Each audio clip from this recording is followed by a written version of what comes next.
मेरा कोई नहीं है आपके सिवा। तो जो जो आपने अपना मान रखा वो सब वो घसीट लेंगे, क्योंकि वो कर तुम अकर तुम मन था कर तुम सर्व समर्थ है। दो प्रकार से, या अंदर से विवेक से वैराग्य प्रकट करके, या बाहर से राग ही हटा लेंगे। वो जगह नहीं रखेंगे जिसे आप अपना कह रहे हो। तैयार रहना।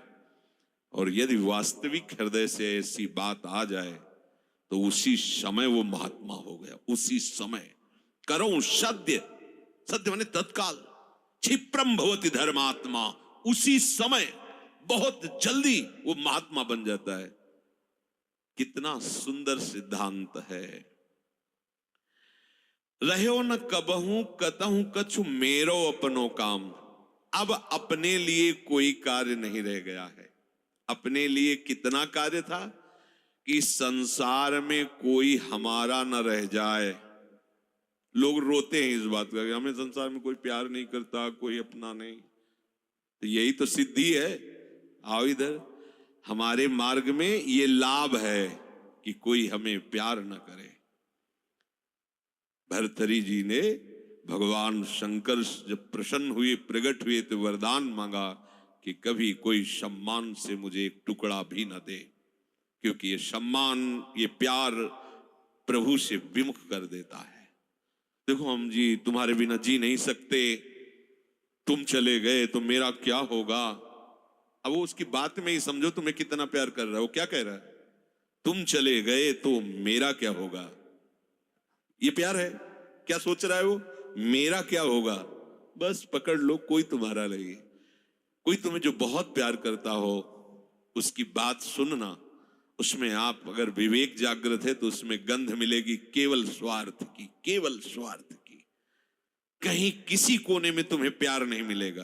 पूरी प्यार की जो स्वांग भरी वृत्ति है उसमें केवल स्वार्थ नृत्य कर रहा होगा, केवल वासना नृत्य कर रही होगी, केवल कामना का तांडव होगा। बस विवेक से देखना। अगर विवेक नहीं तो सब फंसे हुए तो उसी में है। प्रभु कह रहे हैं कि जब साधक भगवद आश्रय नहीं लेता तो कहीं ना कहीं उसके हृदय में भोक्ताव करता भाव बना रहता है, या अहंकार के कारण। फिर वो विषयों का चिंतन करता है। बहुत ध्यान देने योग्य बात है। विषयों का भोग तो बाद की बात है, हमारी दुर्गति का प्रधान कारण विषय चिंतन है। इसलिए भगवान ने कहा है कि जो मेरा चिंतन करता है निरंतर, उसके लिए मैं सुलभ हो जाता हूं। अनन्य चेता सततम यो माम स्मरति नित्य साहा तस्याहम सुलभा पार्थ। मैं उसके लिए सुलभ हो जाता हूं। अब यहां ध्यान देना है कि विषय क्रिया नहीं हुई, लेकिन केवल चिंतन आपके हृदय को बर्बाद कर देगा। इसलिए कहा गया कि एक क्षण भी भगवत चिंतन छूटा तो हानि हो गई। ऐसे संस्कार गलत अंदर डाल देगा, वो जलाते रहेंगे। मन जो है ना, ऐसी स्थिति पैदा कर देगा कि ये ज्ञान विज्ञान आपकी समझ में ही नहीं आएगा। ध्यायतु विषयान पुंसः। प्रभु का आश्रय ना लेने के कारण, प्रभु के परायण ना होने के कारण, निरंतर भगवत चिंतन ना होने के कारण जो अंतर होता है वो विषय चिंतन होता है। ध्यान देना। दीर्घकाल निरंतर सत्कार सेवितो दृढ़ भूमि। जब दीर्घकाल तक निरंतर भगवत चिंतन का अभ्यास किया जाता है तो दृढ़ भूमि वो इतना पक्का हो जाता है कि फिर आप छोड़ना भी चाहो तो नहीं छोड़ सकते। जैसे विषयी पुरुष भले कहीं भागवतिक स्थान में भी बैठा हो पर वो अपना ही दृश्य देखेगा, अपना ही चिंतन करेगा। ऐसे भागवतिक पुरुष भले ही वो विषय प्रपंच में बैठा हो लेकिन वो अपना ही दृश्य देखेगा, अपना ही चिंतन करेगा। तो जो भगवत परायण नहीं होते, प्रभु का निरंतर चिंतन नहीं करते, उनका विषय चिंतन ही होता है। वो विषय चिंतन ही करता है ऐसा नहीं कह रहे। स्वाभाविक होता है विषय चिंतन उससे, क्योंकि भगवत परायण नहीं है, निरंतर भगवत भजन का अभ्यास नहीं किया तो होगा क्या? विषयों को भोगता रहा है। उसी कर्तृत्व भोक्तत्व भाव का चिंतन होता रहता है। ये बहुत खतरनाक स्थिति, प्रायः इसी स्थिति में पूरा संसार है। बैठे बैठे बस वही चल रहा है, ये किया वो करूंगा, ऐसा बना लिया वैसा बना लूंगा, अब इतना ऐसा हो जाए फिर वैसा हो, और ये सब का सोचते सोचते काल आ गया, मृत्यु, शरीर छूटा। अब जो सोच रहा था, जो सोचा, उसके परिणाम से दूसरी योनि मिली। बस यही चक्र चल रहा है। जब ये प्रभु का चिंतन करता है तो संसार का चिंतन जो स्वाभाविक होता रहता था, अब हो तो रहा है। देखो ना, जैसे हम नाम जप करते हैं, भगवत चिंतन की चेष्टा करते हैं, तो बड़ी जोर से गंदगी आती है। ये सबका अनुभव है जो भजन करते हैं, बड़ी जोर से, जैसे कि दरिया में उफान आ गया हो। एक से एक गंदी, मतलब जो आपको भी लगेगा कि यार ऐसी बात कैसे हो सकती है, बिल्कुल घृणित। वो आराध्य देव पर घृणित भाव, वो अपने गुरुदेव पर घृणित भाव, वो कुछ भी डरना नहीं, समझना। ये आपके हृदय, तो आपको लगेगा कि कितना नीच हूं, कितना गंदा हूं, क्या क्या सोच रहा हूं, कैसे, मतलब कुछ नहीं, समझना। बिल्कुल तटस्थ भूमिका होनी चाहिए। मैं थोड़ी सोच रहा हूं ये सब गंदे नाली के कीड़े की तरह मन इंद्रिया भोगों में रहे, अभी गंदगी फेंक रहे, बिल्कुल तटस्थ। अरे मैं प्रियाजू के लिए क्या सोच रहा हूं, मैं लालजू के लिए क्या सोच रहा हूं, और मैं गुरुदेव के लिए क्या बिल्कुल नहीं। ये बेईमान लोग हैं, ये हमको भयभीत करेंगे, हमारी निष्ठा बिगाड़ेंगे, हमारा भाव बिगाड़ेंगे, बिल्कुल नहीं मानना। ये हम बहुत खूब अनुभूत सोची समझी बात कह रहे, खूब साधकों से मिली हुई बात। ये अपने आराध्य देव पर ही गलत भाव कर लेगा, ये अपने गुरुदेव पर भी गलत भाव कर लेगा। आपको डरना नहीं है, ये किसी भी तरह से आपको हटाना चाहता है। जहां आप भगवत चिंतन में लगे, अब भगवत चिंतन आपके हृदय में आए हुए या बसे हुए या पुराने संस्कार सब मिटाएगा। बिल्कुल आपको चिंता नहीं करनी, बस चलने दो। नाम कीर्तन, नाम जप, मंत्र जप, वाणी चिंतन, चलने दो। सेवा, ये जितनी गंदगी, बस चुप रहो, देखते रहो। उबने की जरूरत नहीं, खिन्न नहीं होना, ना हर्षित होना है। दोनों बात समझ, खिन्न हो गए तो वो टिक जाएगा, ऐसा क्यों नहीं है। उसमें गंदगी जब धुलाई हो रही तो निकलेगी सब बाहर, शांत एकदम। बहुत गंभीर होना चाहिए उपासक, इस स्थिति वाले को एकदम घबराना नहीं चाहिए। वो फिर अच्छी बातें भी डालता है जो संसार में सुखद मानी जाती है, उसमें आपको हर्षित नहीं होना, तटस्थ। यहां तक कि वो भागवतिक बातें भी डालेगा तो आपको भी गंभीर रहना है, क्योंकि वो थोड़ी देर जब समझ गया कि ये भागवतिक बात को सुनता है, तो जहां भागवतिक बात दी आप सुनने लगे, तो अपनी पेशगी कर देगा, आप समझ ही नहीं पाओगे, दस्तखत करवा लेगा। बहुत चतुर है, इसीलिए सबसे बड़ा चतुर सृष्टि में कौन है? रामाय भजते चतुर नर, उसे सुजान कहा गया है, क्योंकि इन सब चतुरों को भी काबू में करने की सामर्थ्य भगवान नाम जापक में है।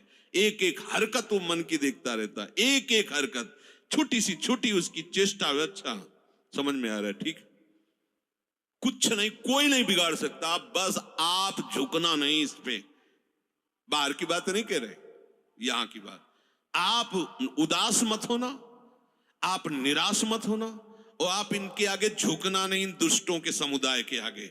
एक से एक पेशगी देंगे, आपको निराश करने की चेष्टा करेंगे, आपको ऐसा कर देंगे कि लगेगा भी इस भोग के बिना तो हम जी नहीं सकते, अब ये भोग भोग ले, फिर भगवान मिले या ना मिले। झुकना मत इनके आगे। ये दुष्ट प्रवृत्तियां आपको रौंदने की चेष्टा कर, और आप तभी नहीं झुकेंगे जब मत परायणा भगवदास। अगर भगवदास तरेरी तो बातें बोलते रहो, कुछ नहीं होने वाला, वो अपने आप वहीं आपको आकर्षित कर लेंगे।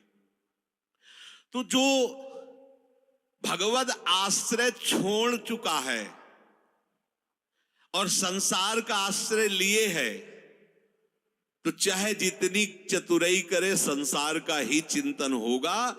और संसार का चिंतन है विषयों का चिंतन, और विषयों का चिंतन है दुर्गति।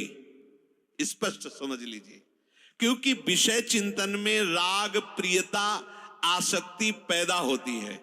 जैसे विषय चिंतन होता है तो उस विषय चिंतन के प्रति राग होता है, प्रियता होती है। अगर ये वस्तु मिल जाती आज खाने को, ये भोगने को, ये देखने को, ये सुनने को, मजा आ जाता, आनंद आ जाता। ऐसा राग, प्रियता और आसक्ति और विषय सेवन की ललक अब रहा नहीं जा रहा। ये कब शुरू हुआ? विषय चिंतन से। ध्यान रखना, ध्यायतो विषयान पुंसः संगस्तेषुपजायते। विषयों का ध्यान करने से, चिंतन करने से विषय संग अर्थात आसक्ति उसके हृदय में प्रकट होती है।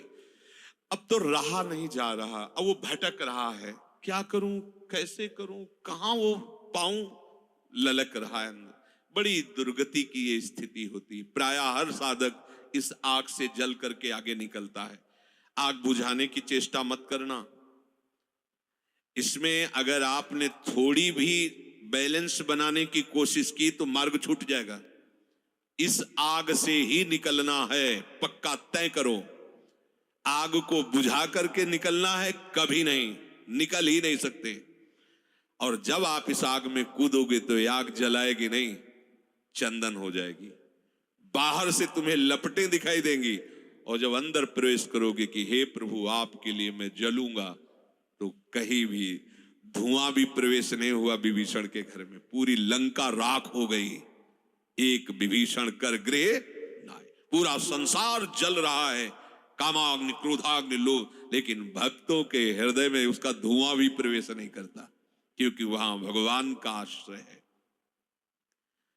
विषयों का सेवन शरीर से भी ज्यादा घातक है मानसिक सेवन।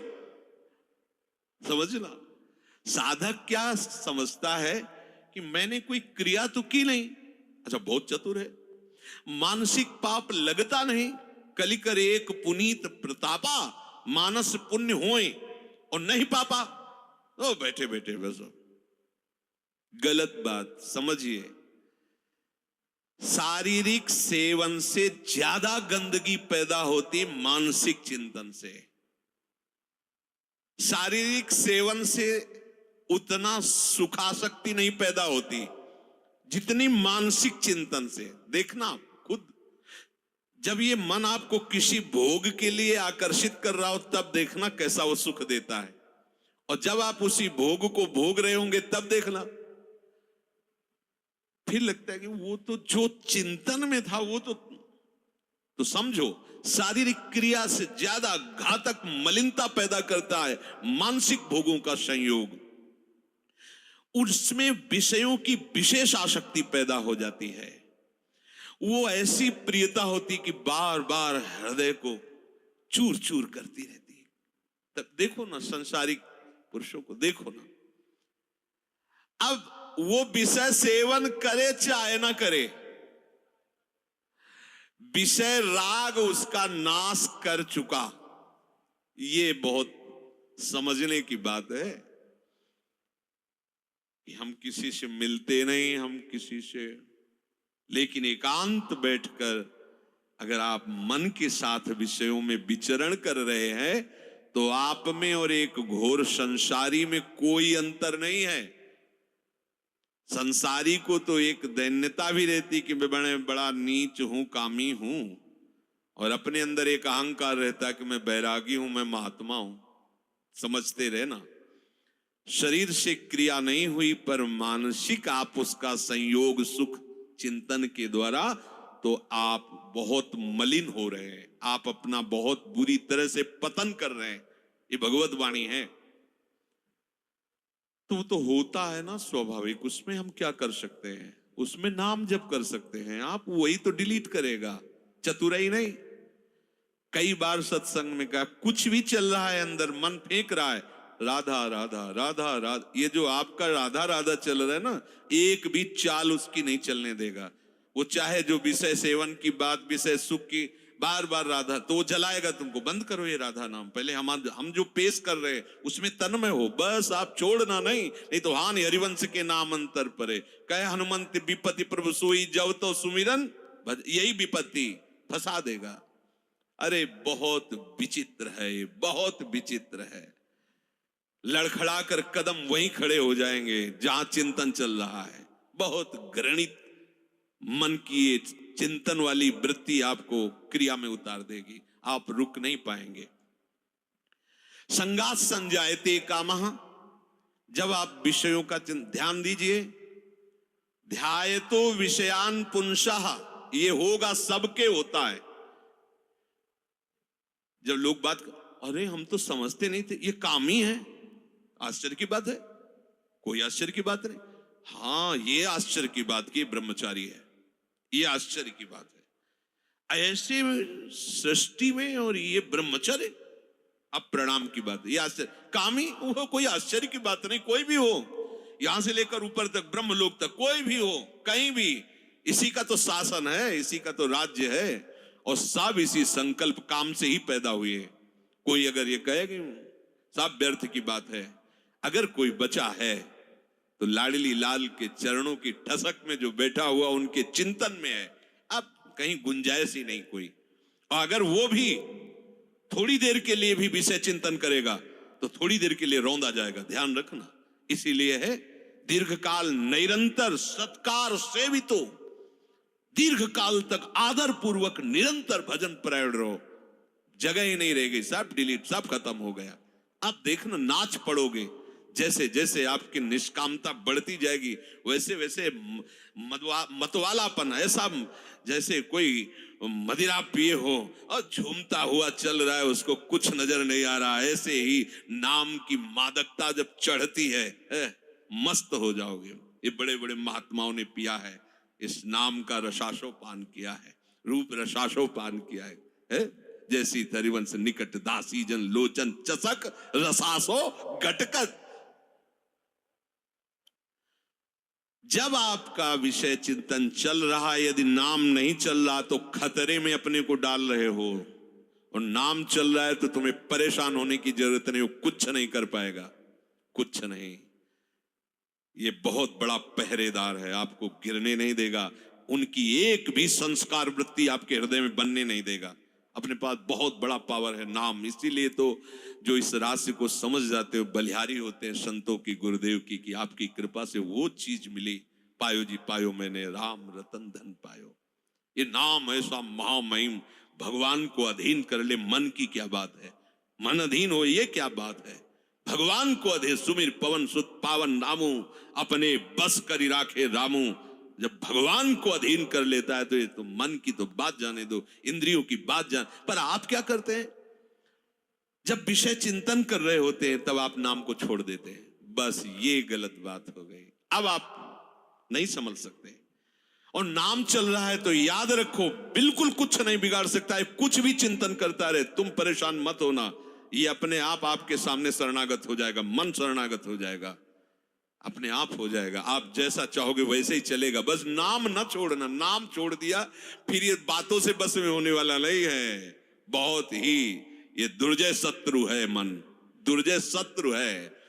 नाम की कृपा से जब ये मित्र बन जाता है तो इससे बड़ा सुख देने वाला भी कोई नहीं होता, ये भी बात समझ लेना। और जब नाम नहीं चलता है, विषयों का चिंतन करता है, तो इससे बड़ा दुख देने वाला कोई दुश्मन नहीं है। संगास्तेषु उपजायते, ये मन चिंतन करके विषयों में राग पैदा कर देता है, कैसे वो भोग मिले।